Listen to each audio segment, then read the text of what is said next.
부탁드리도록 하겠습니다. 자, 지금 오늘 여당의 비대위가 여당이 이 중진 4선 이상 중진 연석회의가 열렸습니다. 근데 보니까 이게 지금 예. 당헌 당규로 네. 이게 전당대회를 하려면 최고위원회가 있든지 예. 그다음에 비대위가 있어야 된다고. 둘 중에 하나는 있더라고요. 있어야 돼요. 네. 둘 중에 하나는 있어야 되는데 이제 한동훈 비대위가 출범하면서 이제 최고위원회는 사실상 소멸이 돼버린 거고. 네네. 그때 또 한동훈 비대위원장이 사퇴하면서 나머지 비대위원들도 다 사퇴를 천명했기 때문에 네. 비대위가 지금 해체된 상태입니다. 그러니까 전당대회용 비대위를 만들어야 돼요. 전당대회를 치르기 위한 비대위. 그렇다고 해서 최고위원회라는 건 전당대회를 치러야지 최고위원회가 구성이 되는데 그렇죠. 전당대회를 치르기 위해서 전당대회를 먼저 한다. 이건 말이 안 되잖아요. 네네. 그러니까 솔루션은 그거 말고는 없습니다. 사실 당헌 당규에 부합될 수 있는 거는 전당대회를 치르기 위한 비대위를 임시로 구성해서 해야 되는데 제가 봐서는 뭐 그냥 윤재욱 그 원내대표가 비대위는 하면 되는 거죠. 뭐 그렇게 해서 하면 되는 거고 그 저 전당대회를 계속해서 늦출 수도 없고 제가 봐서는 6월 말 정도는 해야 되지 않을까 생각이 됩니다. 네. 자, 그러니까 지금 지금 이제 이 6월 1일인가요? 그때 되면 이제 22대 국회가 시작이 되지 않습니까? 그렇죠. 그러니까 시작되기 전에 어쨌건 이제 지금 체제를 갖추느냐 아니면 이제 6월 뭐 좀 넘어가면 좀 시간을 두고 어차피 비대위가 들어서 있으니까 그렇죠. 여러 가지 어떤 조직 정비를 하고 난 다음에 이제 전당대회를 할 것인가 이제 그게 이제 상당히 이제 앞으로 관건인 것 같습니다. 뭐 당은 당대로 일단 이제 예정된 걸로 이제 굴러가야 될 것 같습니다.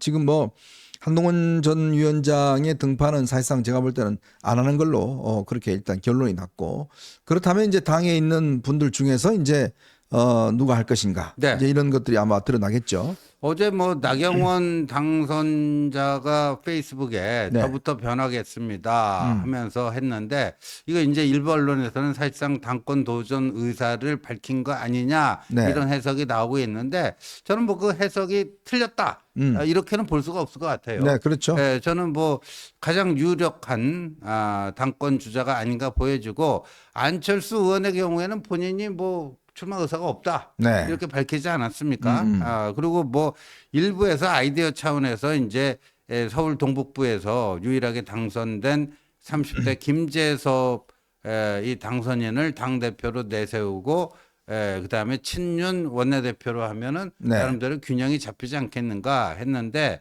김재섭 그 당선인 본인은 안 하겠다 그랬죠. 아직 배워야 될 네. 게 더 많다 네. 하면서 이제 고사를 했습니다. 뭐 등등 뭐 여러 가지 뭐 이게 있을 수 있는데 아니 출마하고 말고는 뭐 당사자들이 정할 문제 누가 해라 말아야 하고 되겠습니까? 네. 근데 그건 어떻습니까? 지금 이제 보면 단일 지도 체제와 집단 지도 체제 뭐 이런 논쟁이 지금은 이제 국민의힘은 단일 지도 체제잖아요. 네. 그러니까 최고위원과 당 대표 따로따로 뽑지 않습니까? 네.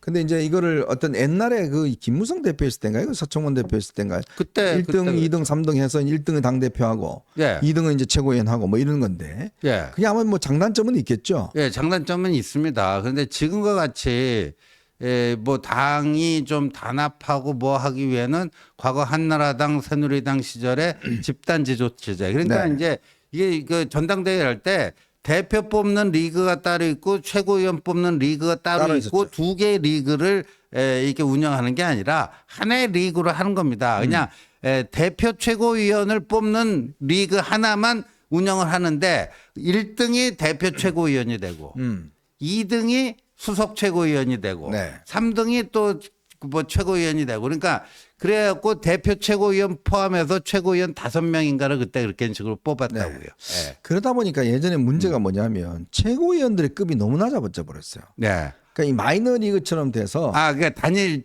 지도 그렇죠. 체제로 가다 보니까 메이저리그 마이너리그가 예, 된 완전히 거죠. 뭐 메이저리그는 그냥 한 명만 되고 나머지는 다 그냥 네. 아웃이고 그다음에 최고위원들 했는데 전부 다 초선 뭐 그렇죠. 이렇게 되다 보니까 최고위원들의 존재감이나 이런 게 상당히 좀 없고 무게감이 없다. 네.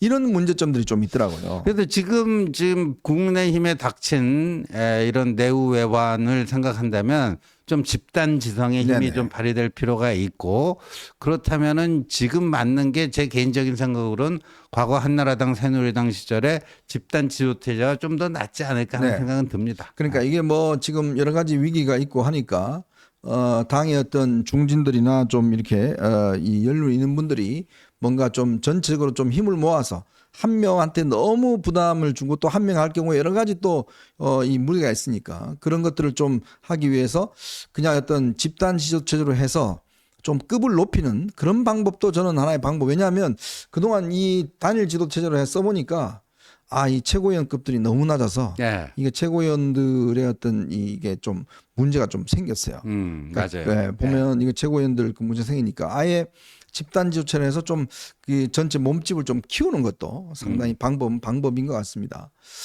자, 그리고 지금 이제 비서실장이나 뭐 총리 등등 있는데 좀 비서실장 인선이 좀 늦어지고 있죠. 내일 아마 대통령께서 이제 지금 국무회의에서 일단 입장을 발표하고 비서실장은 좀 여러 아마 이야기를 좀 더 들어보는 것 같습니다. 현재로서는 아직 뭐 정해진 게 별로 없는 것 같아요. 주말 사이에 아마 최고위원 저 비서실장을 임명하리라는 그런 전망도 있었는데 현재로서는 좀 아무래도 이제 이번에 워낙 중요하다 보니까요. 중요한 어떤 이 저 인선이다 보니까 좀 더 시간을 두고 지금 숙고하는 게 아닌가 또 그런 생각 드네요. 그 대통령께서는 이제 바로 하기보다는 네. 숙고의 숙고를 거듭하고 마지막 순간까지 민심과의 어떤 소통을 통해서 보다 이렇게 뭐라 할까 인선을 했을 때 네. 그래도 많은 국민들이 고개를 끄덕일 수 있는 인선을 하고자 최후의 순간까지 그렇게 좀 그 신중을 기하고 있는 게 아닌가 이렇게 보여집니다. 네.